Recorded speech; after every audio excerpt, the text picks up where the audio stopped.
When a nursing student's blind date never showed up, she thought the night was ruined. But the single father at the corner table was watching, and what he did next would change both their lives forever. The story begins with a lie, a cruel text message, and one woman's refusal to let humiliation define her worth. The aroma of garlic bread and soft jazz filled Bella Vista, a mid-range Italian restaurant in downtown Phoenix. Warm Edison bulbs cast golden shadows across checkered tablecloths, while couples shared wine and conversation. It wasn't five-star dining, but it was the nicest place Maya Rodriguez had ever been to for a date. She hesitated at the entrance, smoothing the sides of her emerald green dress, a vintage piece from her grandmother that she'd altered herself. The fabric was slightly worn at the seams, but it fit perfectly and made her feel elegant despite the $10 in her small clutch purse. Maya had spent an hour curling her dark hair in her tiny studio apartment, carefully applying the drugstore makeup she'd splurged on. Her lips were painted deep red, but her nerves wore no disguise. "Reservation for Maya," she told the hostess, her voice steadier than she felt. The hostess led her to a small table near the window. Maya sat carefully, clutching her purse, checking the time on her phone. 6:45 p.m., 15 minutes early. Perfect. She needed time to calm her racing heart. Maybe this time will be different, she thought, scanning the entrance hopefully. She'd met him on a dating app, Marcus. He seemed genuine, thoughtful, not pushy like so many others. His messages were brief but kind. When he suggested Bella Vista, she'd hesitated at the price point, then said yes. It had taken her months to say yes to anyone after her last disaster of a relationship. At a corner table, Dr. James Sullivan stirred his whiskey, his gray suit impeccable despite the long day of board meetings. His posture was relaxed, but his dark eyes weren't.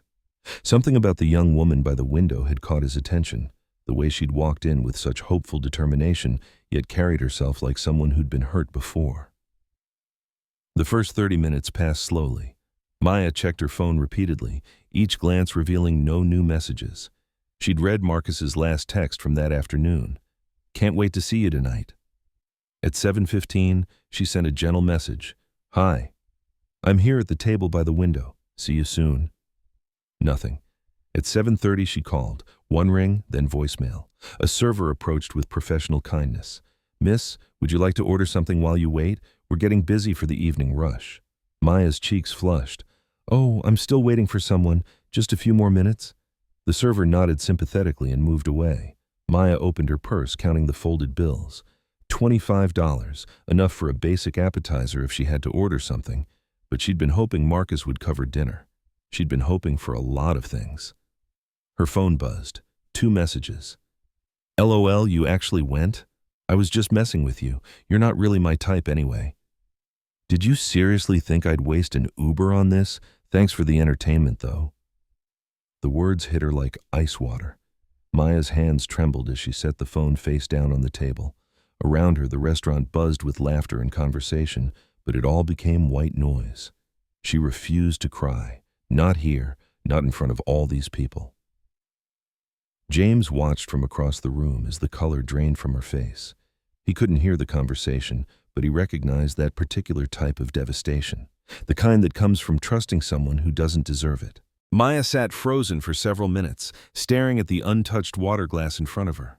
She could feel the server's sympathetic glances, could sense other diners beginning to notice the woman sitting alone, obviously stood up. She reached for her jacket, preparing to leave with what remained of her dignity, when a server appeared beside her table with a steaming plate of chicken Alfredo and a glass of sparkling water with lemon. "Excuse me, miss," the server said warmly. "Your dinner." Maya blinked in confusion. "I didn't order anything." "It's been taken care of," the server explained. "Someone requested it for you specifically." Before Maya could protest, a calm voice spoke from behind her. "It's not charity. It's dinner. Everyone deserves to eat, especially when the world tries to tell them they don't." Maya turned to see James standing there, his hands casually in his pockets. He wasn't smiling like someone trying to impress her. His expression was simply honest, the look of someone who saw another person in pain and chose to act. Without waiting for permission, he gestured to the empty chair across from her. "May I?" Maya nodded, too surprised to speak. James sat down, his movements unhurried. "Take care of yourself first," he said quietly. "Hearts heal better on a full stomach." The comment wasn't a pickup line. It wasn't pity. It was truth delivered with gentle wisdom. Maya looked down at the food, then back at him. "You didn't have to do this." "I know," James replied, "but I saw someone who showed up. Someone who hoped, someone who waited longer than she should have, not because she was desperate, but because she believed. That still matters." His words landed differently than anything anyone had ever said to her. People always told her she was too trusting, too optimistic, but this stranger had called her brave without using the word. Maya picked up her fork and took a bite. The pasta was warm, perfectly seasoned, and it was the first real meal she'd had in days. "I didn't mean to interfere," James continued, leaning back in his chair. "But you reminded me of someone I used to be." "Who's that?" Maya asked. He smiled faintly. "Someone who thought he had to be perfect to be worth showing up for." Something unspoken passed between them, a recognition of shared experience, of understanding what it felt like to be disappointed by people who should have done better. When Maya finished eating, James simply placed a business card on the table. "I come here sometimes for coffee meetings, not looking for company, just good conversation." He stood to leave, offering a respectful nod rather than a theatrical gesture. "Take care, Maya." As he walked away, Maya realized he'd somehow learned her name without her telling him. She looked at the card. Dr. James Sullivan, Pediatric Cardiothoracic Surgery, Phoenix Children's Hospital. A week later, Maya found herself at Copper Star Cafe, a cozy spot near Arizona State University where she was finishing her nursing degree. She usually only came here when her budget allowed, typically for black coffee and free WIFI while she studied. She was counting change at the counter when a familiar voice reached her ears. "Make that 2, James said to the barista, "and she looks like someone who might enjoy a caramel macchiato today." Maya turned, surprised to see him at a corner table with his laptop open, sleeves rolled up, the same calm presence as before. "You remembered," she said softly as she joined him. "I remember courage," he replied. "Names are easy. Courage is rare." They sat in comfortable silence as morning sun streamed through the cafe windows. The space smelled of cinnamon and roasted beans, inviting conversation without demanding it. "Do you work nearby?" Maya asked eventually. James nodded. "The hospital's about 10 minutes away. This place has good coffee and better Wi-Fi than my office." He shared a story about a recent case, how he'd successfully repaired a congenital heart defect in a 6-year-old, but how the real victory was watching the child's parents cry tears of relief instead of fear. He spoke not with the arrogance of someone showing off, but with the quiet satisfaction of someone who'd found his purpose. Maya found herself relaxing. No questions about her personal life, no awkward references to their first meeting. Just genuine conversation. "That must be incredible," she said, "knowing you can literally save lives." "It's humbling more than incredible," James replied, "but I imagine nursing will give you that same feeling. You're going into pediatrics, right?" Maya raised an eyebrow. "How did you asked very specific questions about child nutrition at that presentation last month," he said with a slight smile. "You think like someone who'll be taking care of kids." They talked for another hour about everything and nothing, coffee preferences, terrible medical TV shows, her grandmother's secret to perfect tamales. When Maya stood to leave for class, James simply smiled and let her go. No pressure, no obvious invitation for another meeting. As she walked away, Maya realized she was smiling not because someone had rescued her, but because someone had listened. What developed between them wasn't a whirlwind romance.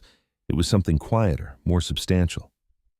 Maya began stopping by James's office once a week, reviewing educational materials about pediatric nutrition that he was developing for parents. Her insights were invaluable. She understood both the medical aspects and the real-world challenges families faced. On Tuesday and Thursday evenings, when James's regular babysitter was unavailable, he'd call Maya. Not as a last resort, but because Emma had begun asking for Nurse Maya specifically. Maya would pick Emma up from preschool, help with dinner, and always read exactly 2 bedtime stories. Never 1, never 3. It became an unspoken routine that felt natural rather than obligatory. There were no grand declarations of love, no dramatic moments of realization. But when Maya laughed at Emma's silly jokes, James found himself watching too long. When he stayed late at the hospital for emergency surgeries, Maya never complained about the changed plans.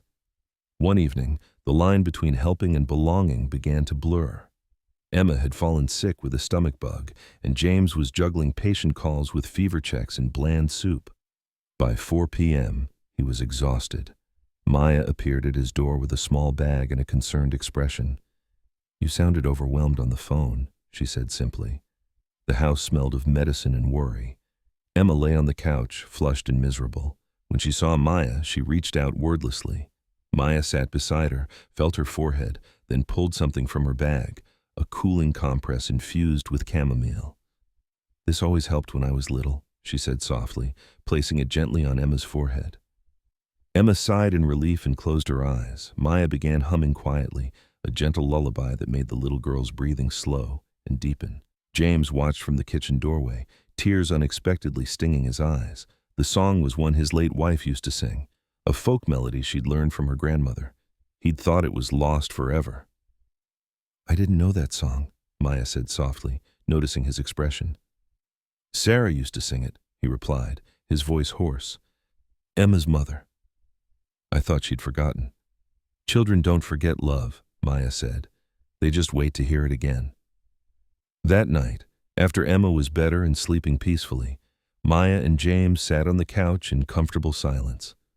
No words were needed to acknowledge what was growing between them. They were becoming a family, not through dramatic gestures or desperate need, but through the quiet accumulation of shared moments, shared care, shared love. 6 months later, Maya graduated summa cum laude from nursing school. At the ceremony, she spotted 2 familiar faces in the crowd, James in his best suit and Emma holding a hand-drawn sign that read, "Nurse Maya," in purple crayon. That evening, they celebrated at Bella Vista, the same restaurant where they'd first met. But this time, Maya walked in confidently, James's hand in hers, Emma skipping beside them in her yellow sundress. As candlelight flickered across their table and soft conversation filled the air around them, Maya thought about that night 9 months ago when she'd sat alone, humiliated and heartbroken. She'd thought Marcus not showing up was the end of something. Instead, it had been the beginning. "You know," she said to James, squeezing his hand, "he was never late." "Who?" James asked. Maya smiled, looking at him and Emma, her chosen family, her unexpected gift. "The right person. I just had to wait long enough to recognize him when he arrived." James didn't respond immediately. He lifted their joined hands and kissed her knuckles gently, a promise without words. Outside the restaurant, Phoenix glittered under a desert sky full of stars. Inside, at one corner table, 3 people shared not just a meal, but a future built on the simple, powerful foundation of showing up for each other. Sometimes the best love stories begin not with love at first sight, but with one person choosing to see another's worth when the world suggests they have none.